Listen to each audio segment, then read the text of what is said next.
પોરબંદરમાં જે લૂંટ થઈ ગઈ છે તેનો વિડીયો છે આ, અને મેં 2-3 વિડીયા પણ મૂક્યા છે અને અત્યારે હું તમને પૂરી વાત કરવાની છું. પૂરો વિડીયો સાંભળજો અને એના માથે ભરોસો ના કરતા, એના સામું પણ ન જોતા. એ લોકો શું કરે કાંઈ ખબર નથી પડતી, અને તમારે એને બોલાવવાના નહીં અને ઘરમાં તો ગરવા જ નહીં દેવાના. બહારેથી જ કહી દેવાનું ભાઈ વયા જાવ અહીંયાથી, કેમ કે એ લોકો તમને કાબૂમાં કરી લેશે તો તમે ગમે કરી શકો છો ને એ પણ ગમે કરી શકે છે. અમારે અહીંયા શું થયું કે એક દિવસ આવ્યું બાયું અને બધાના વાસણ લઈ ગયું કે નવા કરીને આપી જાશું, તો કાલે બીજે દિવસે નવા કરીને લઈ આવ્યું, પછી પાછી લઈ ગયું સોના ચાંદીની વીંટી લઈ ગઈ, પછી માછલીઓ લઈ ગઈ. એ કે તમને આમાં ઇનામ મળશે, આ માછલી તમને પાછી આપી દેવું, વીંટી પણ પાછી આપી દેવું. એનામાં ભેગા એ ડબરા ટિફિન જે મંગાવ્યું હતું બાઈઓએ એ બધું ને એ લઈને આવ્યું અને બધાને આપ્યું. તો બધાને 3 દી લગી આવી રીતના કર્યું. ચોથે દિવસે બધાને વિશ્વાસ આવી ગયો, બધાને ઘરમાં ગરવા દીધી, ખવડાવ્યું પણ.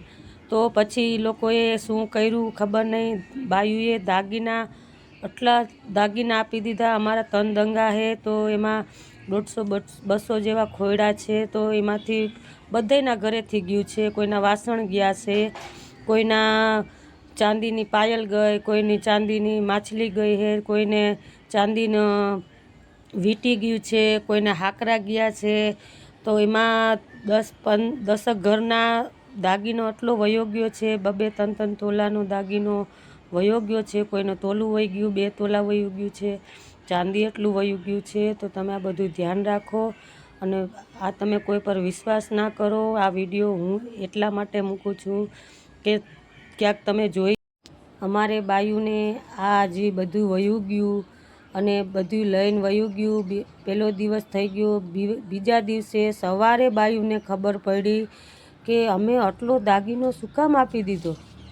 એ પોતે અત્યારે વિચાર કરે કે અમે આપી શું કામ દીધું, અમે ઠામડા હાટું થઈને કાંઈ દાગીના આપી દઈએ. એટલે એ લોકો એ વેમમાં છે કે અમે આપવું શું કરવા. એ ખુદ હેરાન છે, બીજા પણ હેરાન છે કે આ માણસો આ બાયું આવી રીતે કેમ આપી દે, શું લેવા આપી દે, શેના હાટું, ઠામડા હાટું. સાડીઓ 2-2 હજારની સાડીઓ, ચોલિયું ને ભારે ભારે કપડાં જે ઘરમાં હતા એ બધું આપી દીધું. અને એને આપી જ દીધું. એમ એને બીજે દી ખ્યાલ થયો કે અમે આટલું આપી દીધું.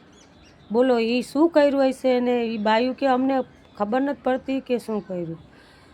એટલે તમે ધ્યાન રાખો અને જેમ બને એમ વિડીયો શેર કરો. જય માતાજી. આવા લોકો માથે તમે ભરોસો ના કરો.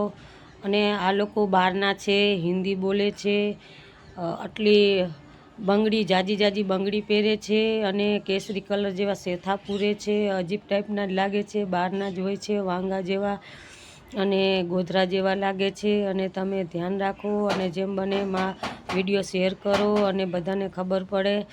અને તમે પણ સાવધાન થઈ જાઓ, બીજા હગાવાલા પણ સાવધાન થઈ જાય, અને જેને વિડીયો જોવા મળે એ પણ સાવધાન થઈ જાય.